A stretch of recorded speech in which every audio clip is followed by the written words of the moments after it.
I'm Lisa Vianne, and welcome to Bouncing Back. The world might seem big, but it's only a teeny little speck in an enormous universe. Whether or not you are religious, you must admit the fact that human life exists at all is something of a miracle. With the daily challenges and frustrations that we face in life, it can be easy to forget that. Today, I'd like to talk about happiness, gratitude, and a perspective that we need to make the most of our life. Let's get started.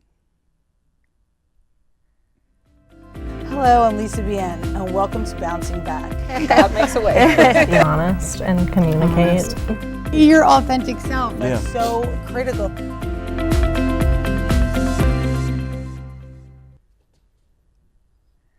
Thank you for joining us on this edition of Bouncing Back. Let's start by welcoming my guest, Roy Kardon. Roy is a very accomplished man, a successful real estate executive. But it wasn't always this way until his mid-40s. Roy worked for a family business, but it began to fail. Struggling to find a way forward, Roy managed to reinvent himself by emphasizing gratitude for what he had, rather than lamenting what he had lost. Now he uses his humor, enthusiasm, and joy to bring it to others. Well, I'm just happy sitting next to you today. And I'm happy sitting next to you today. I was talking to somebody who actually referred me to you, and she said, don't you just want to take his energy and put it in a bottle and carry it around with you wherever you go? And I said, yes, I do. Please do. Well, something that's better than is your book, right? So we'll get to your book because I did read it over the weekend, and I really did enjoy it. But let's share with the viewers your story, because you weren't always this happy. So take us back to your childhood. That's where your book starts. But we only a 30-minute show, so let's do the big picture here. Childhood had some challenges, as we all have challenges. Before I was 6 years old, I lost my grandfather, who was very close to me, to cancer, and shortly thereafter, again to cancer. I lost my uncle, and then my brother was born with autism. There was a time when you were either two things. You were either normal or retarded, and my brother was neither. I went to a very sheltered private school, which was very helpful because it made me a very tolerant, open person to a lot of things. However, it did not allow me to go into the junior high school in the old traditional, you're supposed to be seen and not heard.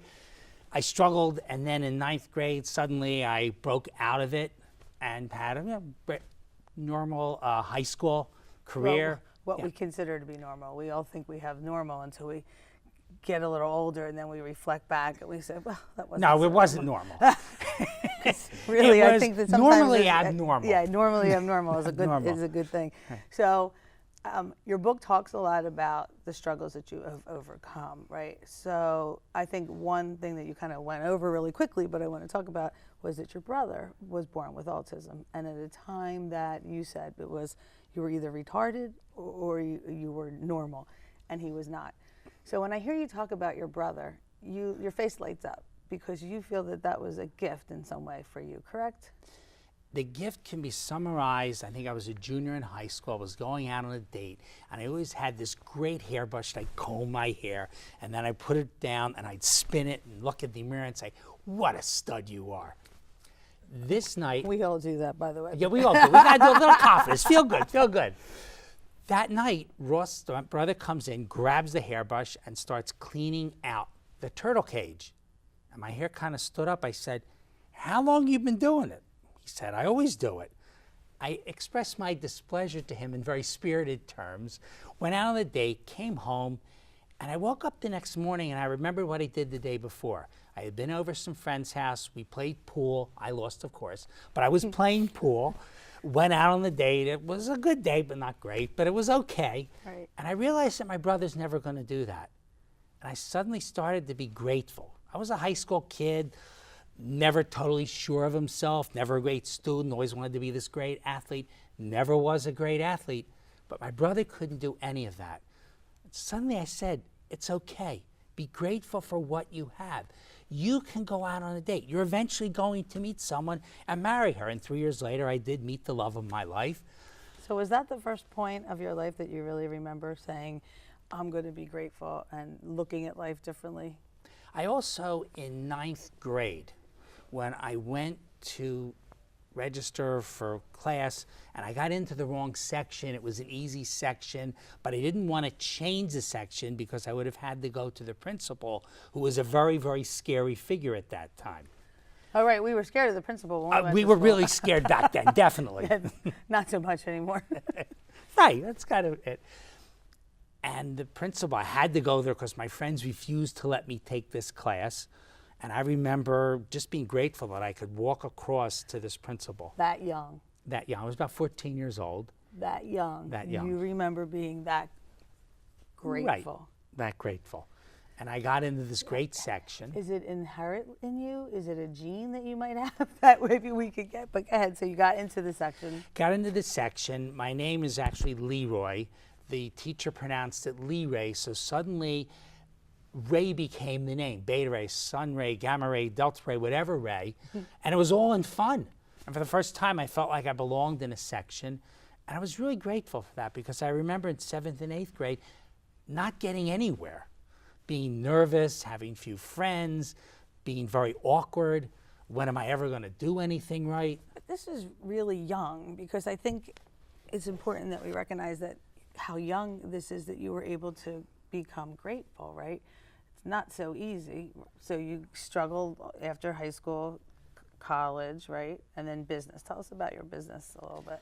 The business, I went into a family business. It was supposed to be around forever. It was supposed to have a lot of money. Someone once said, you don't really ever have to work again. Well, when I got into my... I bet you were grateful for that. Oh, real grateful for that. I'd be real grateful for that today, too. Right? And it got to the point where I realized the family business had run its course. And back then, it seemed like the worst thing in the world. However, in retrospect, businesses rise and fall all the time, and we had been around 75, 80 years. But I was in my early 40s, really no resume except the family business. I had to find, what am I going to do next? I tried applying to be an executive, and that was not going to work because I had no experience. I wanted to be a real estate broker, but nobody wanted to hire me because they remember me as a guy with a failing business and office buildings that we didn't want to spend any money on. How are you going to lease the space out? So that was not really an option. So for a couple of years, I struggled.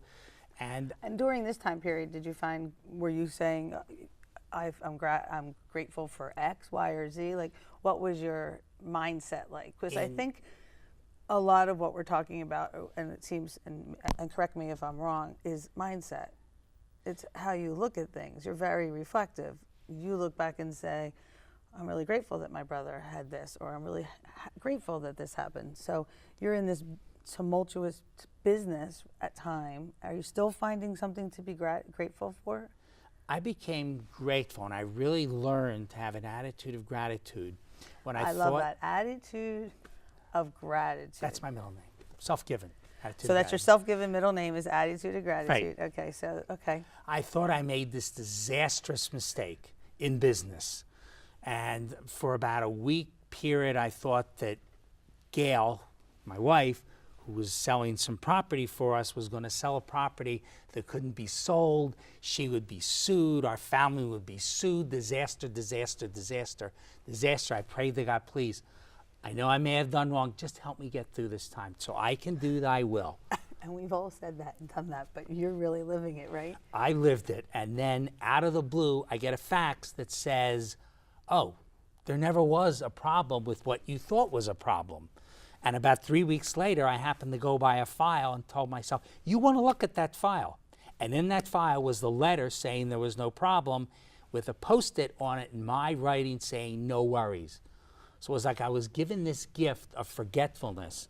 So I could feel how grateful I was. And in that instant, I started crying. I started just thanking God, thank you so much for this. Because that one piece of paper was so that one important piece of to you. paper, it meant all the difference. And then from that point, I started every week What did you start doing? Because I want people who are watching to get this attitude of gratitude. I mean, I want to get the attitude of gratitude, and you give some pointers in the book, which we'll go over. But it's not so easy. It's not like you can wake up and say, "Oh, I'm so grateful that I have to get up first thing in the morning and stand at the bus and SEPTA's going to be late. I'm so grateful for that." Like, is that what you're suggesting, or are you suggesting bigger things? Or what happened I'm Jewish, the Sabbath is on a Saturday, we're supposed to reflect on the week, so I said, okay, every Sabbath I'm going to take some time and I'm going to think of what I have to be grateful for. This was a time I was looking for my new career. I was networking. A lot of networking wasn't going well, but I was grateful that people wanted to meet me. People said, Roy, I want to help you. And I felt that caring and concern. And when I went to a synagogue event once, and I was amongst some very successful people who I kind of knew, and I said, you don't deserve to even be here because you're worthless. And then a friend of mine said, Roy, come here, we have a seat for you. And I was so grateful to that friend because I realized I do count. Maybe things aren't going my way, but I have things to be grateful for. Grateful for my wife, my 2 kids, the house, the weather, that I live in this great country where you're free to practice your religion, where you're free to go outside, where I'm free to do my workouts, where I'm free to go see a movie, read a book. There's so many things to be grateful for. And all the bad stuff, when I would have an interview with someone for networking and they said, I don't care about you. I said, well, I'm grateful that that interview's over. And I'm grateful for the next one because they're going to at least care about me. Well, it definitely sounds like there's a lot that goes into this attitude. It sounds like there's a sense of self-worth that's involved in it. It sounds like there's some appreciation. Are these are words that I would like to talk about, but we have to take a break, okay? So we're going to continue our conversation about bouncing back into happiness when we come right back. Hello, I'm TUTV's Melissa Steininger with a question of sustainability. Did you know that pedal power can fuel a cleaner, greener Philadelphia? Bicycling is fast, healthy, affordable, and environmentally friendly. It's also the perfect way to get around town. Here are some bike safety tips. Stop at all stop signs and red lights. Ride with, not against traffic. And remember, no riding on the sidewalk. It's actually illegal in the city if you're over 12 years old. Finally, don't be afraid to use the full lane. It's perfectly legal and it'll make you more visible to motorists. Visit bike.temple.edu for more information. Please join with Temple's Office of Sustainability and TUTV to help make Temple cherry, white, and green. Welcome back. We're talking about bouncing back into an attitude of gratitude with our guest, Roy Kardon. So before the break, we started talking about words like self-worth and appreciation, because I do believe that some of these words, and you have to love who you are to appreciate who you are and then be able to be grateful for what you have. Would you agree? Absolutely. So during your childhood and youth and growing up, do you feel that your self-worth increased as you were getting this attitude of gratitude? Absolutely, because I become appreciative that every person who is out there, because every person you meet can have a significant effect on your life. They can do something, not be aware of it, but they can change your life. I think that's so interesting, and I think we should say that again, because I always say a simple smile can change someone's day. A simple hello, you don't know what that person's going through. So I agree that everybody we meet can impact our day. And you're definitely somebody that I want to meet, because during the break, you were sharing with me that your wife is right now getting chemo, right? So she has cancer and you are a survivor, correct? So you've really know what you speak. You know, you've been there, you've done that, and look at you, you're smiling and you're here to share your stories with us, and I think that's great. So what would you say to the person who's watching the show right now and saying, oh, he just wrote a book and he just wanted to write a book about how to be happy? What would you say to that person of how they're miserable, they're home, they're watching the show right now and they want to be happy, woe is me, my life is terrible? What kind of advice can we give them? Take a step back. Realize the power that you have. You said a smile can make somebody's day. I used to go into the same lunch place like 3-4 times a week in a former job of mine. And I would always make it a point to clown around with someone back there. This person always seemed to be happy to see me, and I didn't realize why they were, because I was a bright spot in the day. And all I did was take 5-10 seconds, how you doing? And I think she was a big Eagles fan, so I'd comment on the Eagles. Well, she was always in a bad mood if she was Yeah, able that's to true. handle it. That's true. I needed to do that. But she told me when I told her I was leaving, said, I'm really going to miss you. You made such a difference in my life. All I did was say hello. Any one of you can do that. And when you make somebody else feel better, you're going to feel better about yourself because you realize the power that you have. I love that too. We all have such power. You also mentioned in your book, which I actually did the exercise, I brought it to show you, that one of the recommendations was to make a list. Make a list of everything you're grateful for. Do you do that exercise? I mean, I actually did it. I came up with a bunch of things and kept writing it, and it's a great exercise because once you start writing down what you're so thankful for and appreciate, it's the simple things. It's the warm blanket at night that keeps you warm because it's cold outside, right? Absolutely. There's so many things you have to be grateful for. You have heat. In the summer, you have air conditioning. You have people you know. You have a job. You may not like it, but it's a job. How many people don't have a job? You live in this country. I know there's some issues here, but how about if you lived in a country where you couldn't change the leader, say, where you had to put up with the same thing, the same laws that were unjust every day, and you had no power to do that? You have stuff going on for you. When I have a bad day at work, What do you do when you have a bad day at work? Give me an example. I start looking at my watch. I start looking at how much time it is before I can go home. I wake up the next day and I say, this is TDA, the day after. That defines you. How do you react? The TDA. TDA, The day after. The day after something bad. What do you do? How do you respond to it? Well, I'll tell you what I do. I look at my watch again. And if it's 9:07, and if the day before I got a call at 8:47 that was bad and I didn't get a call yet, that's 20 minutes. I'm on my way back. And I think I always think of what's positive about it. And I remember something my father said, this too shall pass. A lot of people have said that. This too shall pass. And I've been around long enough to know that all these problems a year from now, you're probably not going to remember. Well, that's an interesting comment because I hear that all the time. This too shall pass, and then you find yourself saying it. And then I read somewhere the other day that if you're in the middle of something and it's upsetting you, ask yourself, is this going to matter in 6 months from now? Absolutely. Absolutely. So it's a lot of mental. Or what's the worst that can happen? With me, I work on deals. The worst that can happen is you will lose this deal. You spent all that time, but you know what? Once you lose that deal and you put that file away or throw it away. So, but do you, when you're in the middle of a deal or you're in the middle of a bad situation, are you asking yourself that? Like, what's the worst that can happen? Or are you just living in the moment and saying, boy, and I know I'm trying to ask you basically, is there a secret sauce? Secret sauce. I mean, is there a secret that we should all be adopting? Because, I read your book and it's a great story about your life, and it talks about how you became filled with this gratitude for life. But is there? We write the list of what we like, and we look at our watches. Is that's discipline? It's discipline, but it's some. I told you I would pray every Sabbath, that what was going on in my life, I do it. I'm at the point now where I do it automatically, and automatically it's propping me up and making me feel better about the situation. And I've been through enough situations to know that as bad as this is, sooner or later it's going to pass. So don't get too upset about it.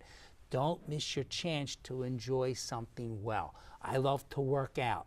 And I always know that no matter how bad the day was and I go home and I have a workout to do, it's going to make me feel better. So what I'm also hearing you say is find something that you love. Absolutely. Find something that you love that makes you feel good about yourself and maybe your day. Absolutely. So, yes. So there's a lot to it. There's looking for, let's say, the positive side, because you're a very positive person. And what is your you created a Happitude. word. The happitude, because it's a happy attitude, right? And that's not so easy for a lot of people. But what I'm hearing you say is that you do things, you get hobbies, you find things that you like, a purpose maybe. Have you found this is your purpose? Yeah, I'm a very big in working out, very active, American Cancer Society. I also am a volunteer chaplain at Hospital of the University of Pennsylvania. Once a week I visit about 27 cancer beds and then give or take 25 beds of fellow Jews, and they can have any kind of ailment going on. And when you do that, it's hard not to have an attitude of gratitude when you come out of there. It's really difficult to feel sorry for yourself. But I would say to people at home, you don't accomplish one thing overnight. It takes a lot of time. It takes a lot of failure. This time of year, people... Say that again. It takes a lot of time. It takes a lot of failure. And that is what we're also afraid of. Everybody wants to be an instant success today, right? Do you agree? I think yes. Young kids especially, they go out on the baseball field and they want to be the superstar. They go out on the football field and they want to be the superstar. I think that's an excellent point. It's a point that you've got to learn that you're going to fail. This time of year, people are doing something, making New Year's resolutions. I don't like the concept because I make one resolution on New Year's. Keep making them until you get it right and know that you're going to fail. And when you fail, when you bounce back and you try to come back, you don't realize how much power that is, how closer you are to being successful, because failure just knocked you down and you got back up and said, failure, you beat me that time, but I'm coming at you. And sooner or later, you will have successes. Whenever I've been successful, it's because I kept making resolution. I'm a big exercise enthusiast. I can't tell you how long it took me to get to be regular, but I am. So you say resolutions, I say goals, you know, and I think it's a lot of mental training as well, you know. It's that first thought in the morning when we get up and it's like, well, we have a choice, right? And everything in life is a choice. We can sit in bed and say, okay, we're getting up and we're going to go to the gym, or we can not go to the gym. And so really life and being happy and having an attitude of gratitude is a choice. Would you agree? It is absolutely a choice, and it's something you have to work. It's something you have to want to do. Great. You have to want to be happy. We are going to end the show on that note. I'm going to thank our guest, Roy Kardon, for joining me and to sharing his insights today.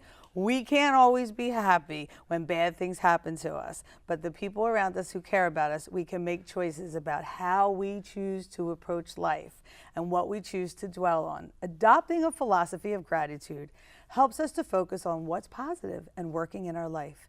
And if we build ourselves up from our positive relationships and attitudes, we can use them to help us bounce back from what's standing between us and the happiness that we desire and deserve. Once again, I'm Lisa Bien. Look forward to seeing you next time on Bouncing Back. Hello, I'm Lisa Bien, and welcome to Bouncing Back. God makes a way. Be honest and communicate.